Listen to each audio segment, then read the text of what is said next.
نحمده ونصلي على رسوله الكريم اما بعد فاعوذ بالله من الشيطان الرجيم بسم الله الرحمن الرحيم رب اشرح لي صدري ويسر لي امري واحلل عقدة من لساني يفقهوا قولي رب زدني علما اللهم فقهنا في الدين سورہ البقرہ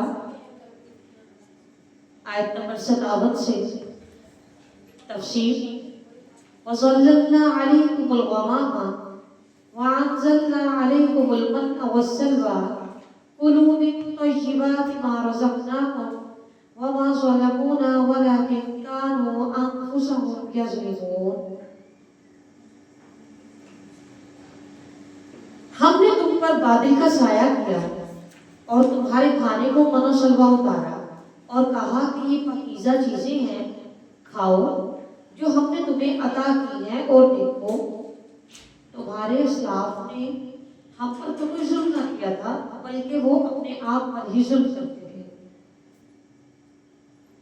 دراصل یہ واقعہ کچھ یوں تھا کہ اللہ سبحانہ وتعالیٰ نے طویل مدت کے لیے صحرائے سینا میں، جہاں پر ان کو بطور آزمائش بڑے صحرا میں بھیج دیا گیا تھا، وہاں پر یہ 40 سال تک مقید رہے اپنی منہ شگافتوں کی بدولت، اپنی ضد اور ہٹ درمی کی بدولت۔ تو اللہ سبحانہ وتعالیٰ نے وہاں پر آسمان کو طویل مدت تک ابر آلود رکھا، مطلب بادل چھائے رہے۔ اگر وہ بادل نہ چھائے رہتے تو یہ تو دھوپ میں جل کر مر جاتے، اور خوراک کا ان کے لیے یہ انتظام فرما دیا، کثیر تعداد میں ان کے اوپر من و سلوہ نازل فرمایا۔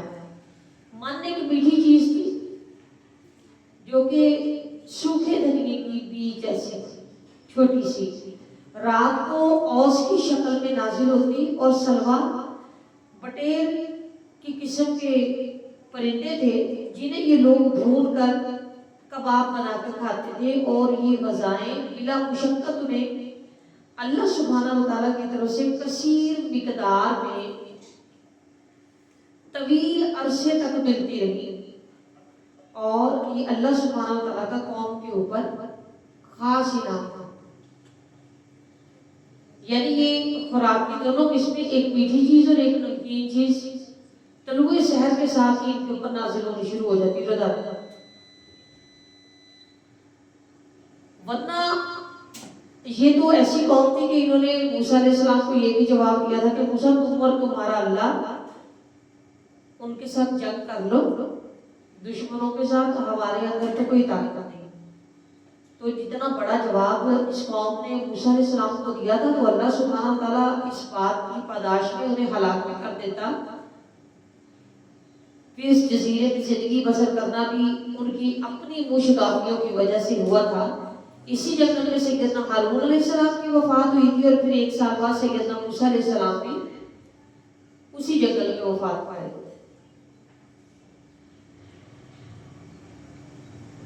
وَإِذْ قُلْنَا ادْخُلُوا هَٰذِهِ الْقَرْيَةَ فَكُلُوا مِنْهَا حَيْثُ شِئْتُمْ رَغَدًا وَادْخُلُوا الْبَابَ سُجَّدًا وَقُولُوا حِطَّةٌ نَغْفِرْ لَكُمْ خَطَايَاكُمْ وَسَنَزِيدُ الْمُحْسِنِينَ۔ پھر جب یہ تربیت کا عرصہ گزر گیا تو انہوں نے ایک بستی کو فتح کر لیا، تو اللہ سبحانہ وتعالیٰ نے انہیں ہدایت کی کہ جب اس بستی میں تم داخل ہونا نا تو اللہ کے حضور سجدہ کرتے ہوئے داخل ہونا، مطلب اس کے چپے چپے پہ سجدہ کرتے جانا، اللہ کے حضور گناہوں کی معافی مانگتے جانا کہ اس نے تمہیں اتنی ہمت طاقت دی کہ تم نے بستی کو فتح کر لیا، اور عاجزی اور انکساری کرنا، اور اللہ سبحانہ وتعالیٰ سے اپنے گناہوں کے استغفار بھی کرنا۔ حدت ان کا ایک معنی یہ بھی ہو سکتا ہے کہ جس طرح تم نے ان کے اوپر فتح پائی ہے نا، تو آپ وہاں پر جا کر قتل و غارت نہ شروع کر دینا، بہت سردار بن کر نہ بیٹھ جانا، بلکہ انہیں معاف کر دینا، جیسے فتح مکہ کے موقع پر پیارے رسول صلی اللہ علیہ وسلم نے کافروں کو معاف کروا دیا تھا۔ مگر ان لوگوں نے ہدایت کو پس پشت ڈال دیا، بالکل اس کے الٹ کام کیے۔ کہا گیا تھا سجدے کے بل جانا، لیکن سرینوں کے بل گئے، اپنے چوتڑوں کے بل کو گھسٹ گھسٹ کر آگے ہو گئے، اور توبہ و استغفار کرنے کی بجائے دنیاوی مال و دولت میں پڑ گئے۔ فبدل الذين ظلموا قولا غير الذي قيل لهم فانزلنا على الذين ظلموا رجزا من السماء بما كانوا يفسقون انہوں نے ظلم کے سبب اس بات کو ہی بدل ڈالا جو بات ہم نے ان کو کہی تھی. کہا استغفار کرتے ہوئے جانا، لیکن یہ کیا کرتے ہوئے؟ دنیاوی مال لوٹتے ہوئے داخل ہوئے. اور اللہ سبحانہ تعالیٰ نے ان کو حکم دیا تھا کہ دوسروں کو بھی جا کر معاف کرنا، لیکن انہوں نے وہاں پر جا کر قتل و غارت شروع کر دی. وَإِذِ اسْتَسْقَىٰ مُوسَىٰ لِقَوْمِهِ فَقُلْنَا اضْرِب بِّعَصَاكَ الْحَجَرَ فَانفَجَرَتْ مِنْهُ اثْنَتَا عَشْرَةَ عَيْنًا قَدْ عَلِمَ كُلُّ أُنَاسٍ مَّشْرَبَهُمْ كُلُوا وَاشْرَبُوا مِن رِّزْقِ اللَّهِ وَلَا تَعْثَوْا فِي الْأَرْضِ مُفْسِدِينَ. بنی اسرائیل جب وہاں شہر پر قابض ہوئے اور وہاں پر جا کر انہوں نے بدکاریاں شروع کر دی، جس کی سزا پھر اللہ سبحانہ تعالیٰ نے انہیں یہ دی تھی کہ ان کے اوپر طاعون کی وبا کی صورت میں بیماری پھوٹ پڑی، جس کے نتیجے میں تقریباً 70,000 یہودی مار دیے. پھر یہ جب موسیٰ علیہ السلام نے وہاں پر جا کر پانی مانگا، یہ بھی اسی وادی کا واقعہ ہے کہ وہاں پر سایہ اور غذا کے علاوہ انہیں پانی کی شدید قلت ہو گئی. وہاں دور دور تک پانی کا کوئی نشان نہ تھا. تو انہوں نے موسیٰ علیہ السلام سے آ کر پانی کی شکایت کی. تو موسیٰ علیہ السلام نے اللہ سبحانہ تعالیٰ سے دعا مانگی، تو اللہ تعالیٰ نے ایک چٹان سے اتنی کثیر اور وافر مقدار میں پانی نازل فرمایا کہ لاکھوں کا جو لشکر تھا، لاکھوں کے لشکر کے لیے پانی کافی ہو گیا تھا. قوم جو تھی وہ 12 قبیلوں میں تقسیم تھی. تو اللہ تعالیٰ نے چشمے بھی 12 ہی وہاں پر پھوٹ پڑے. کوئی بڑا شگاف تھا، کوئی چھوٹا شگاف تھا، یعنی کہ قبیلے کی تعداد کے حساب سے تھا. کوئی قبیلہ بڑا تھا تو اس کا شگاف چشمے کا بڑا تھا، اور اگر کوئی قبیلہ چھوٹا تھا تو اس کی تعداد کے حساب سے چشمے کا شگاف چھوٹا تھا.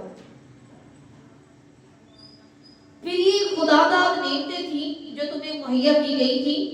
کلوا واشربوا من رزق اللہ، کھاؤ اور پیو. منو سلوا تمہیں آ گیا وہ بھی کھا لیا کرو. چشمے تمہارے لیے پھوٹ پڑے ہیں، پانی پی لیا کرو. پھر رزق اللہ، اللہ کے دیے ہوئے رزق میں سے. ولا تعثوا فی الارض مفسدین، اور زمین میں فساد نہ کرتے. یعنی فساد زیادہ تر کھانے پینے کی وجہ سے شروع ہوتا ہے. جب کوئی کسی کا مال کھا جاتا ہے ظلم کے سبب تو یہ تو نعمتیں تمہارے اوپر کھانے کی بھی پینے کی بھی تمہارے اوپر اللہ سبحانہ تعالیٰ کی طرف سے نازل ہو گئی ہیں. تو اب تم ایک دوسرے سے خواہ چھین کر فتنہ، فساد اور جھگڑے کے مواقع نہ پیدا کرتے رہنا، بلکہ تم اللہ کی فرمانبردار بن کر رہنا. لیکن کیا کہ وَإِذْ قُلْتُمْ يَا مُوسَىٰ لَن نَّصْبِرَ عَلَىٰ طَعَامٍ، پھر اور نافرمانی شروع کر لی. کہنے لگے موسیٰ ہم سے ایک ہی کھانا روزانہ نہیں کھایا جاتا، کوئی دعا مانگ ہمارے لیے، کوئی سامان کر ہمارے لیے ایسا کہ جو جیسے زمین میں سے طرح طرح کی سبزیاں نکلتی ہم وہ کھانا چاہتے ہیں. میں بکریہا وکفائیہا وفومیہا وعدسیہا وبصلیہا، جیسے ساگ ہو، ترکاری، گیہوں، مسور، پیاز وغیرہ. قال تستبدلون الذی هو ادنی بالذی هو خیر. موسیٰ علیہ السلام نے فرمایا افسوس ہے تمہارے اوپر کہ تم ایک اچھی چیز کے بدلے میں ایک کم تر چیز کو ترجیح دے رہے ہو. یہ بھی تم اس وقت تم اتر جاؤ کسی بھی شہر میں، یہاں سے نکلو اور کسی شہر میں نکل جاؤ، وہاں پر تمہیں وہ سارا کچھ مل جائے گا. خود ہی کھیتی باڑی کرو، اپنے لیے ترکاری وغیرہ اگاؤ اور پھر اس کے اندر سے کھاؤ. اور اس طرح ان کے اوپر ذلت اور مسکینی، فقیری ان کے اوپر غالب آ گئی.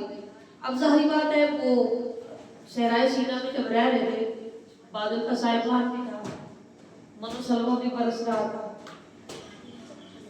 پانی کے چشمے بھی پھوٹے ہوئے تھے.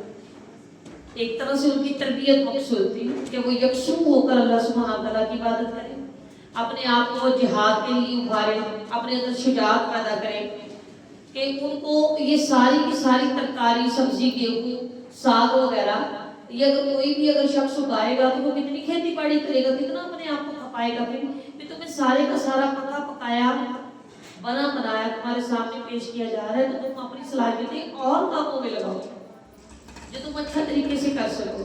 اور اب تم اپنے لیے خود ہی مشقت ڈھونڈ رہے ہو، تو پھر تم اتر جاؤ کسی شہر میں اور تم کو کھا لو، اپنے لیے اگارو وہ سارا کچھ جو تم کہتے ہو. اس طرح ان کے اوپر ذلت اور مسکینی طاری کر دی گئی اور وہ اللہ کا غضب لے کر لوٹے، کیونکہ وہ ایسے تھے کہ اللہ کی آیات کا انکار کرتے تھے اور نبیوں کو ناحق قتل کر ڈالتے تھے اور وہ اپنی نافرمانی میں حد سے بڑھ چکے. وآخر دعوانا الحمدللہ رب العالمین. سبحانک اللہم و بحمدک نشهد ان لا اله الا انت نستغفرك ونتوب اليك. والسلام علیکم ورحمۃ اللہ وبرکاتہ.